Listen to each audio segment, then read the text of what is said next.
ठीक आहे, आपण करूया सुरुवात. बऱ्यापैकी झाले.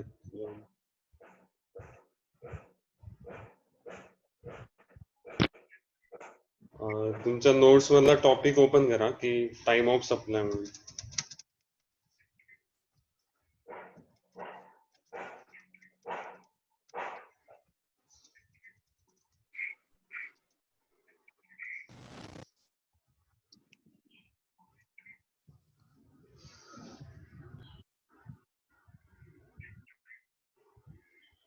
आवाज येतोय माझा?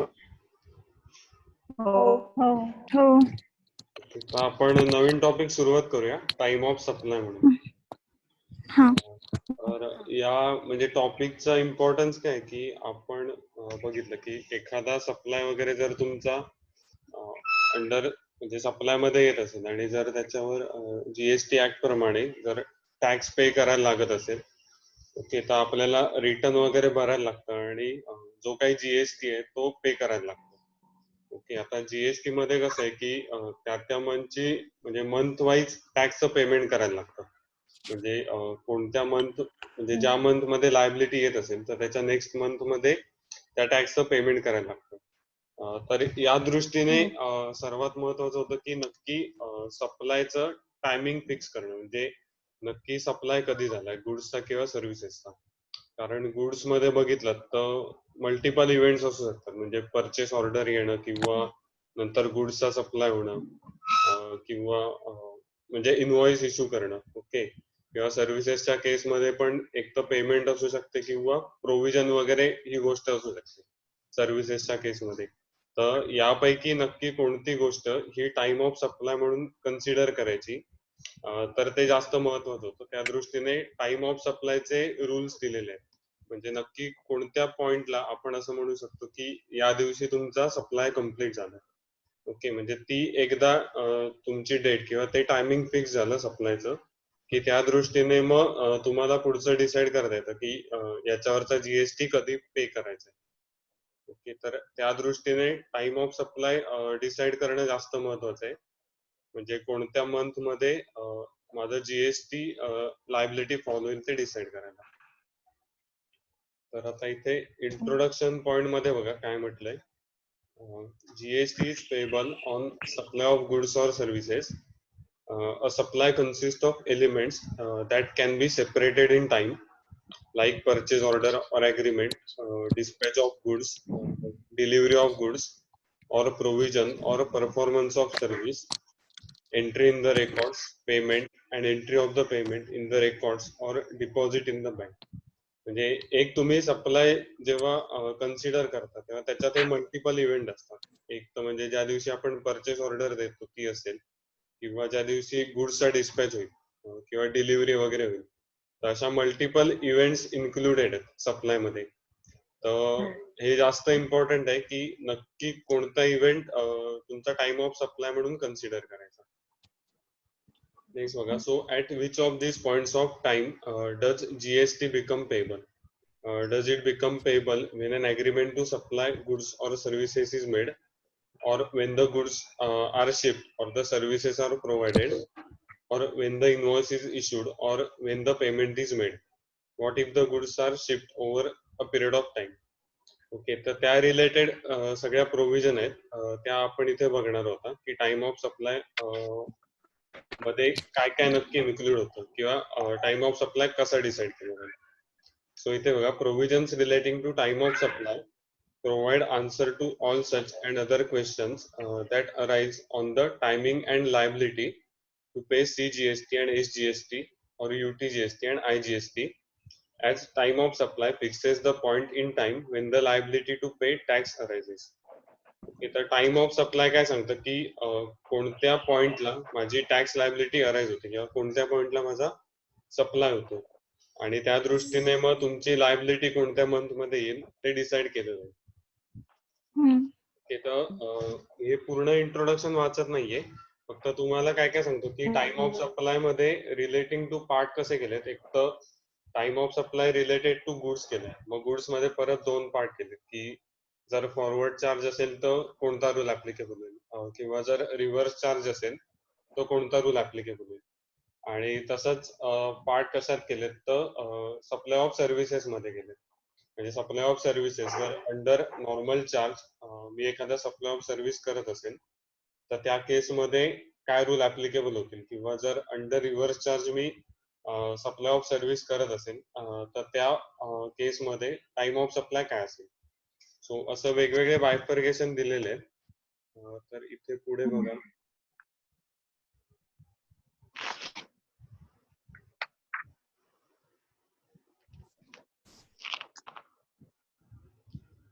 तर इथे आपला पहिला सेक्शन आहे सेक्शन 12, म्हणजे सप्लाय ऑफ गुड्सच्या केसमध्ये तुमचा टाइम ऑफ सप्लाय कसा डिसाइड होईल. ओके, म्हणजे कोणत्या पॉइंटला जीएसटी लायबिलिटी आली किंवा कोणत्या पॉइंटला सप्लाय झाला हे तुम्ही कसं कन्सिडर करा. तर टाइम ऑफ सप्लाय ऑफ गुड्सच्या केसमध्ये मेनली तुमचं कशाशी लिंक केलं की इनवॉइसच्या प्रोव्हिजनशी थोडक्यात लिंकिंग केलेलं आहे टायमिंग ऑफ सप्लायचं. कारण इनवॉइसच्या प्रोव्हिजन मध्ये काय सांगितलं जातं की एखादा सप्लाय झाला की इनवॉइस किती दिवसात इश्यू झालं पाहिजे. ओके, आणि त्या प्रोव्हिजनशी मग तुमचा पुढे टायमिंग ऑफ सप्लाय लिंक केलेला आहे. म्हणजे जर इनवॉइस एवढ्या लिमिटमध्ये इश्यू झालं असेल तर काय करायचं, किंवा जर इनवॉइस एवढ्या दिवसात इश्यू झालं नसेल तर काय करायचं. ओके, तर टाइम ऑफ सप्लाय ऑफ गुड्सच्या केसमध्ये काय, तर पहिल्यांदा तुम्हाला इनवॉइस कधी इश्यू करायचं ते आधी समजून घ्यायचंय, आणि त्यानंतर मग आपण बघू की टाइम ऑफ सप्लाय कसा डिसाइड होईल. ओके, तर आपण अनालिसिस मध्ये जाऊ की काय म्हटलंय.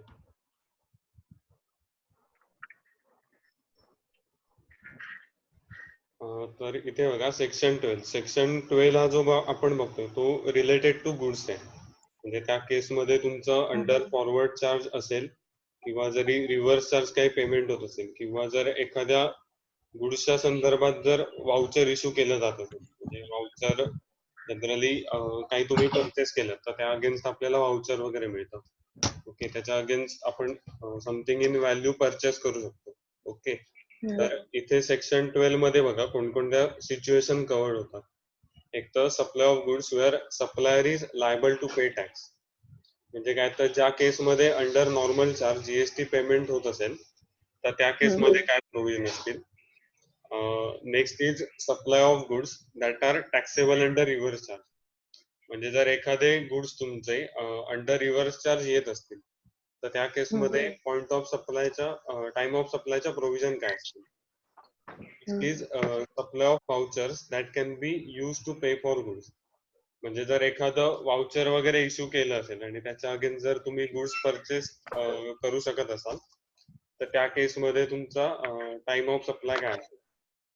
नंतर दिलाय रेसिड्युअल केसेस, म्हणजे ज्या यात कशातही फॉल होत नाहीत, म्हणजे या तिघातही येत नसतील त्या अंडर रेसिड्युअल केसेस येतील. आणि नेक्स्ट काय दिलंय तर addition to value of supply of goods by way of interest or late fee or penalty for delayed payment. शेवटच्या पॉइंट मध्ये कशाशी रिलेटेड आहे की जर एखादं म्हणजे क्रेडिटवर एखाद्या गुड्स विकले असतील तर काही क्रेडिट टर्म्स असतात की एवढ्या एवढ्या डेज मध्ये पेमेंट नाही झालं तर इंटरेस्ट किंवा लेट फी चार्ज केली जाईल. ओके, तर त्या इंटरेस्ट किंवा लेट फीचा टाइम ऑफ सप्लाय काय येईल त्या रिलेटेड हा तुमचा लास्ट पॉइंट आहे. ओके, तर आता आपण एकामागोम एक बघू. म्हणजे आधी जे जिथे फॉरवर्ड चार्ज असेल किंवा नॉर्मल चार्ज असेल त्या केसमध्ये काय लायबिलिटी वगैरे येते. ओके, तर आधी आपण इनवॉइसची एक प्रोव्हिजन बघू. दिवसात इश्यू करायला लागतं. ओके,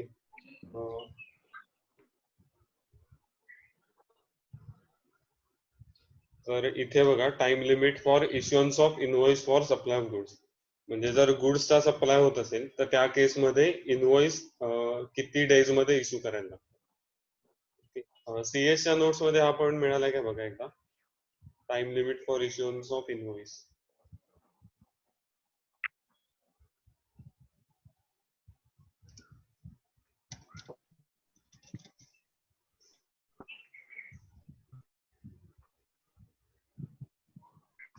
मिळाला इनवॉइसचा पॉइंट. हो.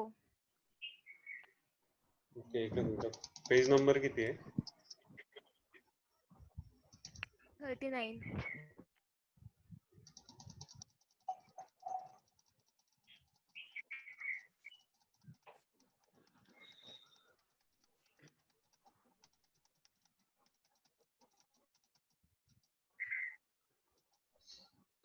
आधी आपण इनव्हॉइसची प्रोव्हिजन बघू. म्हणजे जर सप्लाय ऑफ गुड्स असेल तर इनव्हॉइस कधी इश्यू करायला लागतं. सुरुवातीला बघा काय म्हटलंय तर इनव्हॉइसच्या प्रोव्हिजन या तुमच्या सेक्शन 31 मध्ये. तर इथे काय दिलंय, as per section 31(1) the invoice needs to be issued either before or at the time of removal of goods, where supply involves movement of goods or delivery of goods or making goods available to the recipient in any other case. इथे या provision मध्ये काय म्हटलंय की जिथे movement of goods include असेल, okay, तर त्या केसमध्ये इनव्हॉइस कधी इश्यू करायचंय तर either before or at the time of removal. म्हणजे एक तर गुड्स फॅक्टरीमधून रिमूव्ह करताना किंवा त्याच्या अगोदर इनव्हॉइस इश्यू करायचंय. ओके, जिथे मुवमेंट ऑफ गुड्स इन्व्हॉल्व आहे. आणि इथे सेकंड पॉईंट बघा काय म्हटलंय, delivery of goods or making goods available to recipient. तर ही कोणती केस असेल की जर एखादी मशिनरी डायरेक्ट तिथे असेंब्ली वगैरे करून दिली जात असेल, ओके, म्हणजे वेगवेगळ्या पार्ट्स मध्ये असेल आणि जर ती असेंबल करून दिली जात असेल क्लायंटच्या लोकेशनवर, ओके, तर इथे काय म्हटलंय, or delivery of goods or making goods available to recipient. Okay, म्हणजे एक तर ती मशीन असेंब्ली होईल त्यावेळी इनव्हॉइस इश्यू करायचंय किंवा त्याच्या आधी इश्यू करायचंय. ओके, म्हणजे जिथे तुमची मुवमेंट इन्व्हॉल्व असेल, म्हणजे गुड्स ट्रान्सफर करता येतात किंवा जे तसेच्या तसे तिथे यूज केले जाऊ शकतात क्लायंट लोकेशनला, म्हणजे असेंबल वगैरे करायची गरज नसेल, तर त्या केसमध्ये before or at the time of removal invoice issue करायला लागेल. आणि जर ही सेकंड केस असेल, म्हणजे गुड्स क्लायंट लोकेशनला जर असेंबल केले जात असतील किंवा इन्स्टॉल केले जात असतील, तर at the time of installation or assembly किंवा त्याच्या आधी इनव्हॉइस इश्यू करायचंय. ओके, ही एक पहिली प्रोव्हिजन झाली. नेक्स्ट काय म्हटलंय, in case of continuous supply of goods the invoice should be issued before or at the time of issuance of periodical statement or receipt of periodical statement. आता इथे काय दिलंय की in case of continuous supply of goods. Okay, म्हणजे इथे कोणत्या गोष्टी येतील तर समजा एखादा गॅस पाईपलाईन मधून जर सप्लाय होत असेल गॅसचा, ओके, तर तो तुमचा कंटिन्युअस सप्लाय ऑफ गुड्स असेल, कारण तो over the period of time supply होत असतो पाईपलाईन मधून त्या. ओके, तर त्या केसमध्ये जनरली काय असतं की एक तर पिरियॉडिकल पेमेंट्स इन्व्हॉल्व असतात, म्हणजे मंथली चार्जेस, म्हणजे प्रत्येक महिन्याचे चार्जेस कलेक्ट केले जातात ऑन मंथली बेसिस. किंवा काय असू शकतं की पिरियॉडिकल स्टेटमेंट इश्यू केलं जाऊ शकतं, म्हणजे समजा काही केसमध्ये क्वार्टरली स्टेटमेंट इश्यू केलं जाईल किंवा मंथली स्टेटमेंट इश्यू केलं जाईल रिगार्डिंग युसेज. ओके, तर इथे काय म्हटलंय की जर जिथे continuous supply of goods involve असेल तिथे तुम्हाला इनव्हॉइस कधी इश्यू करायचं, एक तर पिरियॉडिकल स्टेटमेंटच्या अगोदर किंवा पिरियॉडिकल पेमेंटच्या अगोदर. ओके, म्हणजे हे दोन इव्हेंट दिलेत, एक तर पिरियॉडिकल स्टेटमेंट इश्यू केलं जाईल त्याच्या आधी किंवा त्यावेळी, किंवा जर पिरियॉडिकल पेमेंट मिळत असेल आपल्याला तर त्या पिरियॉडिकल पेमेंटच्या वेळी किंवा त्याच्या आधी. ओके, नेक्स्ट बघा काय दिलंय की in case of goods sent or taken on approval for sale or return. म्हणजे इथे काय दिलंय की जे तुम्ही गुड्स सेल ऑर रिटर्न बेसिसवर इश्यू करता, ओके, किंवा डिस्पॅच करता, त्या केसमध्ये इनव्हॉइस कधी इश्यू करायचंय, invoice should be issued before or at the time of supply for 6 months from the date of removal whichever is earlier. Okay, तर इथे काय दिलंय, invoice should be issued before or at the time of supply or 6 months from the date of removal. आता at the time of supply म्हणजे कोणती केस येईल की एक तर सेल ऑर रिटर्न बेसिस, म्हणजे एक तर जेव्हा सेल हा ऍग्री केला जाईल किंवा सप्लाय ऍग्री केला जाईल. ओके, म्हणजे सेल ऑर रिटर्न मध्ये काय असतं की बायरला ऍग्री करायचं असतं की त्याने ते गुड्स ठेवून घेतलेत किंवा त्याने ते विकत घेतलेत. ओके, तर एक तर जी डेट असेल ऍग्री केल्याची, सेल ऍग्री केल्याची ती डेट असेल, किंवा जर ती म्हणजे ऍग्री नाही केलं तर काय दिलंय तर 6 months from the date of removal whichever is earlier. म्हणजे ज्या दिवसा, म्हणजे रिमूव्हल केल्यापासून 6 महिन्याच्या आत तुम्हाला इनव्हॉइस इश्यू करायला लागेल जर तो सेल ऍग्री केला नसेल तर. तर आपण इथे एक तर 3 पॉइंट बघितले की जिथे गुड्स मधली मुवमेंट इन्व्हॉल्व आहे, म्हणजे गुड्स एका पॉइंट कडून दुसऱ्या पॉइंटला मूव्ह केले जातात, तर त्या केसमध्ये काय तर before or at the time of removal म्हणजे ते मूव्ह करण्याच्या आधी किंवा त्यावेळी इनव्हॉइस इश्यू करायला लागेल. किंवा ज्या केसमध्ये डायरेक्ट डिलिव्हरी किंवा क्लायंट लोकेशनला गुड्स अवेलेबल करून दिले जातात, तर त्यावेळी म्हणजे गुड्स ज्यावेळी क्लायंटला अवेलेबल करून दिले जातात त्यावेळी किंवा त्याच्या अगोदर इनव्हॉइस इश्यू करायला लागेल. ओके. आणि जिथे continuous supply of goods involve असेल म्हणजे over the period of time गुड्सचा सप्लाय केला जातोय, तर त्या केसमध्ये इनव्हॉइस कधी इश्यू करायचा, एक तर पिरियॉडिकल स्टेटमेंट जी काही इश्यू केली जातात त्याच्या अगोदर किंवा जे काही पिरियॉडिकल पेमेंट केले जातात त्याच्या अगोदर. ओके. आणि जर सेल ऑर रिटर्न बेसिस असेल तर काय म्हटलंय की एक तर ज्यावेळी तुमचा सेल हा ऍग्री केला जाईल त्याच्या अगोदर किंवा जर सेल 6 months मध्ये ऍग्री नाही केला तर 6 months from the date of removal.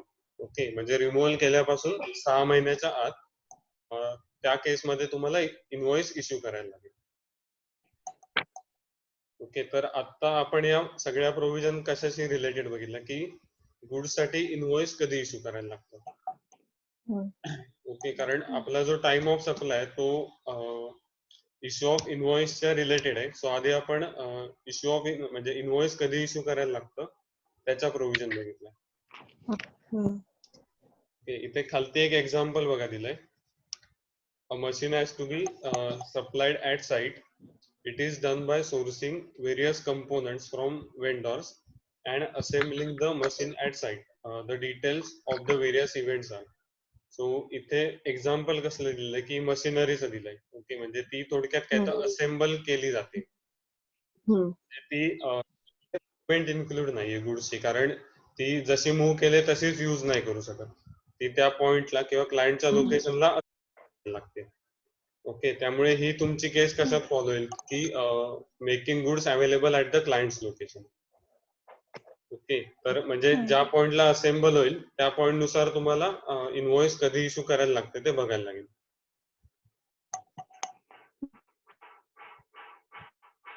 तर इथे बघा काय दिलंय की 17th September purchase order with advance of ₹50,000 is received for machine worth ₹12 lakhs and entry duly made in the seller's books of account. Okay. म्हणजे 17 सप्टेंबरला परचेस ऑर्डर मिळाले with advance 50,000. Okay. Next काय दिलंय की 20th October the machine is assembled, tested at site and accepted by buyer. Okay. म्हणजे 20 ऑक्टोबरला काय झालं की machine at the client location तुमचं असेंबल केलंय, अवेलेबल करून दिलंय. हा. आणि नेक्स्ट बघा काय दिलंय की 23rd Octoberला इनव्हॉइस रेज केलंय आणि 4th Novemberला काय दिलंय की balance payment of ₹11,50,000 is receive. आता इथे प्रश्न आहे टाइम ऑफ सप्लायचा, पण आधी आपण टाइम ऑफ सप्लाय जरा बाजूला ठेवू. आपण फक्त इनव्हॉइसची डेट काढू, म्हणजे कोणत्या डेटला इनव्हॉइस इश्यू करणं गरजेचं होतं. ओके. आता तुमची इथे 20th October डेट दिले की ज्या डेटला मशीन अवेलेबल करून दिलं किंवा असेंबल करून दिलं. ओके. तर आता तुम्ही जर प्रोव्हिजन बघितली तर प्रोव्हिजन मध्ये काय म्हटले की अशा केसमध्ये इनव्हॉइस कधी इश्यू करायचंय की either before or at the time of delivery of goods किंवा or at the time of removal delivery. हा. कारण इथे तुमचं हे नाहीये, कुठे मुवमेंट नाहीये, मुवमेंट नाहीये. तर आपण इथे काय बघणार की ज्या डेटला मशीन असेंबल केलं किंवा इन्स्टॉल केलंय एक तर त्या डेटला किंवा त्या डेटच्या आधी इनव्हॉइस इश्यू केलं गेलं पाहिजे. ओके. तर इथे तुमची 20 ऑक्टोबर ही मशीन असेंबलिंगची डेट आहे.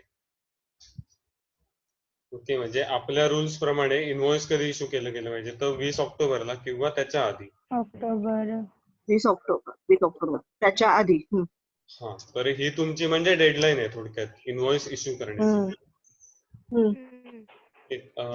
आधी आता ही म्हणजे ही प्रोव्हिजन कळलंय का की म्हणजे इनव्हॉइस कधी इश्यू करायचंय पुढच्या केसमध्ये.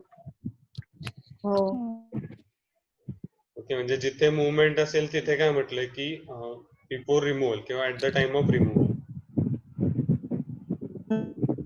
ओके. आणि जिथे मुवमेंट इन्क्लूड नसेल तिथे काय म्हटलंय की before delivery or before making goods available.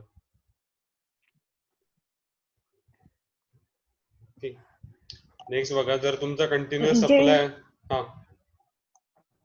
20 ऑक्टोबरला चालेल ना?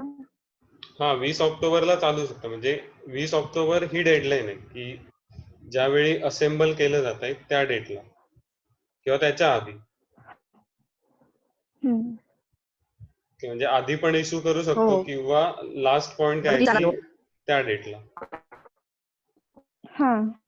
ओके. आणि कंटिन्युअस सप्लाय ऑफ गुड्सच्या केसमध्ये बघा काय म्हटलंय की invoice should be issued before periodical statement or receipt of periodical payment.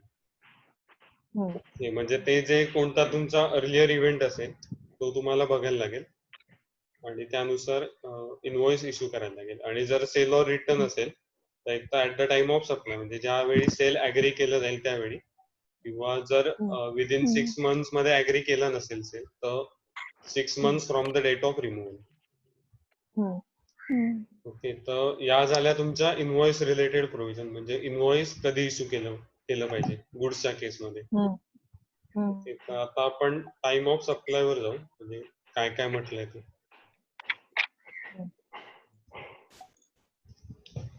इथे बघा काय म्हटलंय, we consider below how the time of supply is determined in each of these situations. म्हणजे पहिला पॉइंट काय दिलाय तर फॉरवर्ड चार्टचा दिलाय, where supplier is liable to pay tax. Okay. तर त्या केसमध्ये बघा काय दिलंय की as per section 12(2) the time of supply of goods that are taxable under forward charge is the earlier of the following 2 dates. म्हणजे इथे काय म्हटलंय, time of supply earlier of the following 2 dates असेल. तर पहिलं काय दिलंय की date of issue of invoice hmm. By the supplier or the last date on which the invoice ought to have been issued in terms of section 31 to the extent the invoice covers the supply of goods.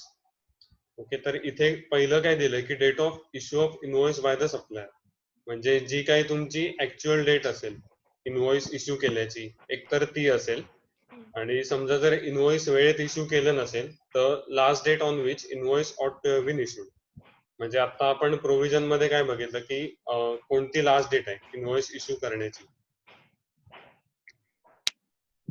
म्हणजे एक तर तुम्ही compare काय कराल की actual date compare कराल आणि जी काही तुमची लास्ट डेट असेल सेक्शन 31 प्रमाणे, म्हणजे ज्या डेट पर्यंत तुम्हाला इनवॉइस इश्यू करायचंय, ओके, ती डेट कन्सिडर कराल. आणि त्याच्यातली जी अर्लियर डेट असेल ती तुमची टाइम ऑफ सप्लाय असेल गुड्सच्या केसमध्ये. ओके. आणि इथे नेक्स्ट काय म्हटलं होतं की or the date of receipt of payment by the supplier to the extent the payment covers the supply of goods. फक्त आता अमेंडमेंट नुसार ही प्रोव्हिजन काढून टाकली. तर सुरुवातीला आधी काय व्हायचं की जर पेमेंट जर मला आधी मिळत असेल की इनवॉइस इश्यू करायच्या आधी, ओके, म्हणजे थोडक्यात काय, जर मला एखादा ऍडव्हान्स मिळत असेल तर त्या केसमध्ये काय व्हायचं की जी तुमची ऍडव्हान्सची डेट असेल म्हणजे रिसिट ऑफ पेमेंटची, ती तुमची टाइम ऑफ सप्लाय म्हणून कन्सिडर व्हायची. ओके. पण आता अमेंडमेंट नुसार काय केलं की गुड्सवर जर एखादा ऍडव्हान्स वगैरे मिळत असेल तर त्या केसमध्ये म्हणजे ही प्रोव्हिजन काढून टाकली. ओके. तर तुम्हाला गुड्सच्या केसमध्ये हेच बघायचं फक्त की एक तर date of issue of invoice, म्हणजे जी काही ऍक्च्युअल डेट असेल इनवॉइस इश्यू केल्याची एकतर ती, किंवा जी लास्ट डेट म्हटली आपण सेक्शन प्रमाणे. हम्म. ओके. तर त्याच्यातली जी काही तुमची अर्लियर डेट असेल ती तुम्हाला कन्सिडर करायची. एकदा इथे बघा, म्हणजे सुरुवातीला प्रोव्हिजन प्रमाणे रिसिट ऑफ पेमेंट पण इन्क्लूड होतं. म्हणजे जर तुम्हाला एखादं पेमेंट आधी मिळत असेल ऍडव्हान्सच्या फॉर्म मध्ये तर ते म्हणजे जी ऍडव्हान्सची डेट असेल ती डेट यायची. फक्त आता इथे जी नोटिफिकेशन दिलंय त्यानुसार आता तुम्हाला फक्त इनवॉइसची डेट कन्सिडर करायची. तर इथे बघा काय म्हटलंय की time of supply is linked with payment of tax, liability to pay tax arises at the time of supply and the same can be paid by the prescribed due date. In exercise of the powers conferred by section 148, the central government specify that a registered person excluding composition supplier should pay GST on the outward supply of goods at the time of supply as specified in section 12(2)(a), that is date of issue of invoice or the last date on which invoice ought to have been issued. Okay. म्हणजे issue केले त्यानुसार आता गुड्सच्या केसमध्ये time of supply 2 इव्हेंटवरच अवलंबून आहे. एक तर जी actual date असेल इनवॉइस इश्यू केल्याची ती, किंवा जी तुमची लास्ट डेट असेल सेक्शन प्रमाणे ती त्याच्यातली जी हम्म. अर्लियर डेट असेल त्याप्रमाणे तुमचा टाइम ऑफ सप्लाय डिसाइड होईल. आणि इथे काय म्हटलंय, in simple words all tax payers except composition suppliers are exempted from paying GST at the time of receipt of advance in relation to supply of goods.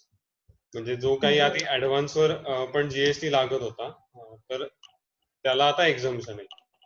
Okay, म्हणजे जर advance मिळत असेल तर तुम्ही ते इग्नोर कराल. त्या केसमध्ये इनव्हॉइस कधी इश्यू होईल ते तुम्ही जास्त कन्सिडर करा. आता नेक्स्ट काय म्हटलंय, the entire GST shall be payable only when the invoice for the supply of such goods is issued or ought to have been issued. म्हणजे आता प्युअरली लिंक कशाशी आहे तर इनव्हॉइसच्या डेटची लिंक आहे टाइम ऑफ सप्लाय. आणि नेक्स्ट काय दिलंय, a composition supplier has to pay in lieu of tax payable by him an amount calculated at the prescribed rate applied on his turnover in the state or union territory for a quarter. म्हणजे composition सप्लायरच्या केसमध्ये तुम्ही बघितलं की त्याच्यासाठी provision थोड्या वेगळ्या आहेत. म्हणजे जो काही त्याचा क्वार्टरली सेल होत असेल त्यानुसार त्याला पेमेंट करायला लागते.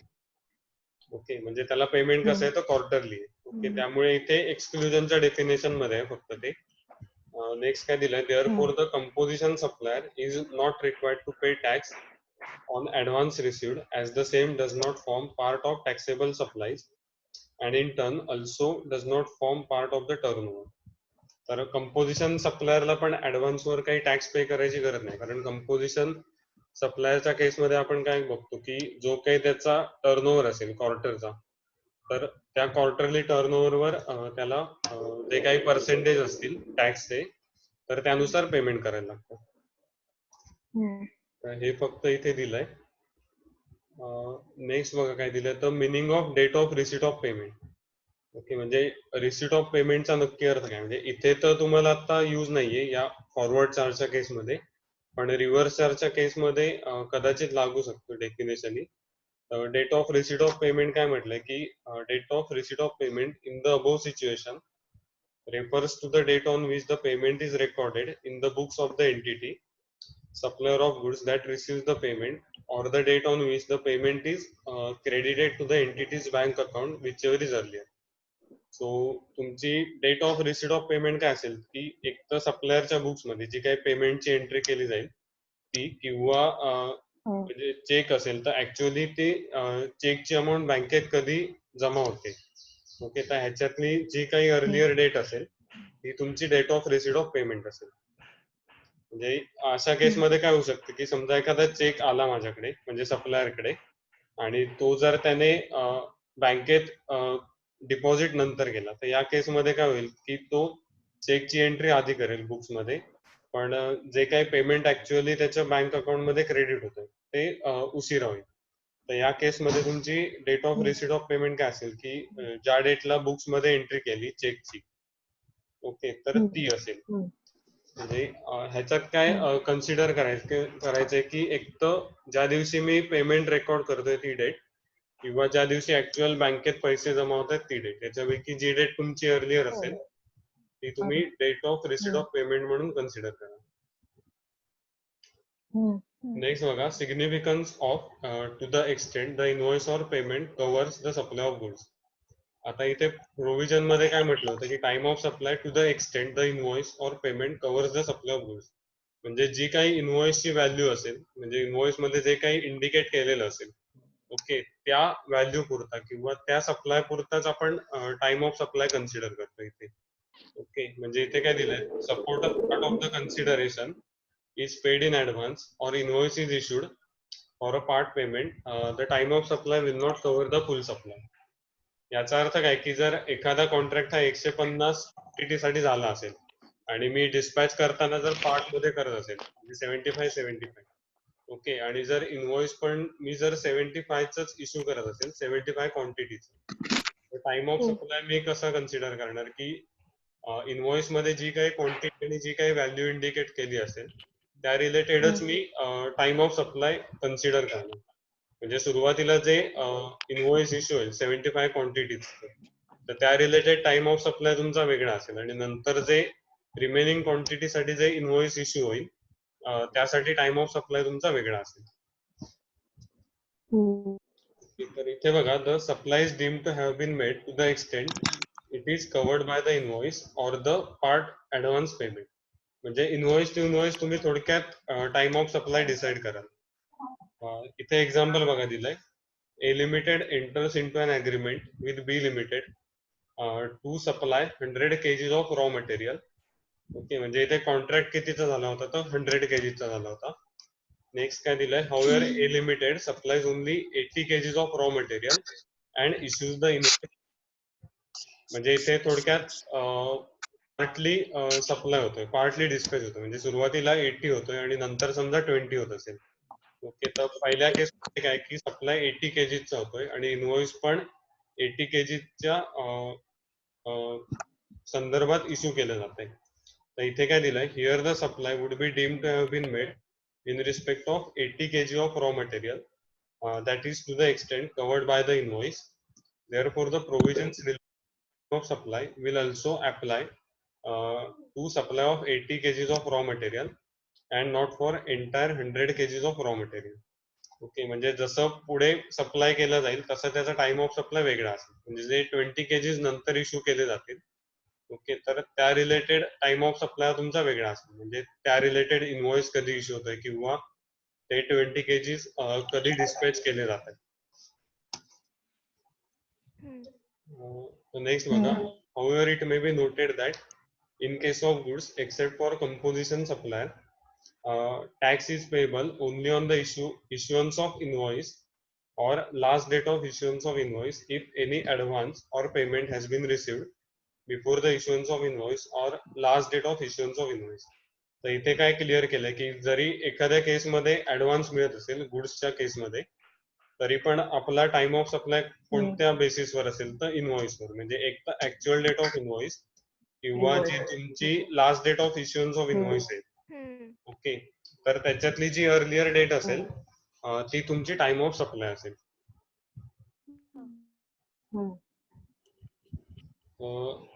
आता आपण जे मगाशी एक्झाम्पल बघितलं होतं, ओके, तिथे आपण एकदा पूर्ण करूया की आता आपण टाइम ऑफ सप्लाय पण आयडेंटिफाय करू शकतो. तर इथे एक्झाम्पल मध्ये बघा काय बघितलं होतं की 17 सप्टेंबरला परचेस ऑर्डर दिले आणि ऍडव्हान्स दिलाय 50,000. ओके, नंतर 20 ऑक्टोबरला काय झालंय की मशिनरी तुमची असेंबल केली आणि 23 ऑक्टोबरला काय येतं, इनव्हॉइस रेस केलं. म्हणजे 23 ऑक्टोबर काय तर तुमची actual date of invoice, sorry last date of invoice आहे. नाही, ऍक्च्युअल ना इनव्हॉइस आणि लास्ट डेट 20 ऑक्टोबर होईल ना. हा सॉरी, ऑक्टोबरला झाला पाहिजे ना. 20 ऑक्टोबर ही तुमची म्हणजे जी last date on which invoice is to be issued ती 20 ऑक्टोबर आहे आणि 23 ऑक्टोबर इनव्हॉइस रेज म्हटलंय. म्हणजे ऍक्च्युअल जे इनव्हॉइस इश्यू केलंय ते कधी केलंय, तर 23 ऑक्टोबरला केलंय. 23 ऑक्टोबर. हा, नेक्स्ट बघा काय दिलं की 4 November balance payment of ₹11,50,000 receive. म्हणजे ही बॅलन्स पेमेंट रिसिप्टची डेट आहे. आता ऍक्च्युली रिसिट ऑफ पेमेंटचं जास्त काही इम्पॉर्टन्स नाहीये, कारण आपला जिथे फॉरवर्ड चार्ज असेल तिथे फक्त आपण इनव्हॉइसची डेट बघणार आहोत. एक तर ऍक्च्युअल किंवा ज्या डेटला लास्ट डेट आहे ती बघणार आहोत. ओके, तर इथे बघा काय दिलंय की आधी 50,000 दिलंय जो की ऍडव्हान्स आहे, तो आपण इग्नोर करू कारण आता ऍडव्हान्स हा एक्झम्प्ट आहे. नेक्स्ट बघा कोणती तारीख दिली, तर 20 ऑक्टोबर दिले. 20 ऑक्टोबर ही तुमची काय तर मशिनरी अवेलेबल केल्याची तारीख आहे. ओके, तर आता हे तुमचं कोणत्या प्रोव्हिजन मध्ये फॉलो होतंय, तर म्हणजे पहिला जो सबसेक्शन बघितला आपण की when the goods are made available to the buyer. तर आवाज कट होतोय. आता बघा, हा येतोय. ओके, तर तुमची लास्ट डेट कोणती असेल? लास्ट डेट 20 ऑक्टोबर म्हणजे त्या दिवशी असेंबल केले ना. हा, म्हणजे त्या दिवसापर्यंत इनव्हॉइस इश्यू करायला पाहिजे होतं. ओके, पाहिजे होता. ऍक्च्युअल इनव्हॉइस कधी इश्यू केलंय, तर 23 ऑक्टोबरला. 23 ऑक्टोबर. ओके, तर आपण टाइम ऑफ सप्लाय मध्ये काय बघितलं की एक तर तुमची ऍक्च्युअल इनव्हॉइसची डेट किंवा जी काही लास्ट डेट असेल म्हणजे ज्या दिवशी इन्व्हॉइस इश्यू करायला पाहिजे होतं. ओके, तर त्या डेट पैकी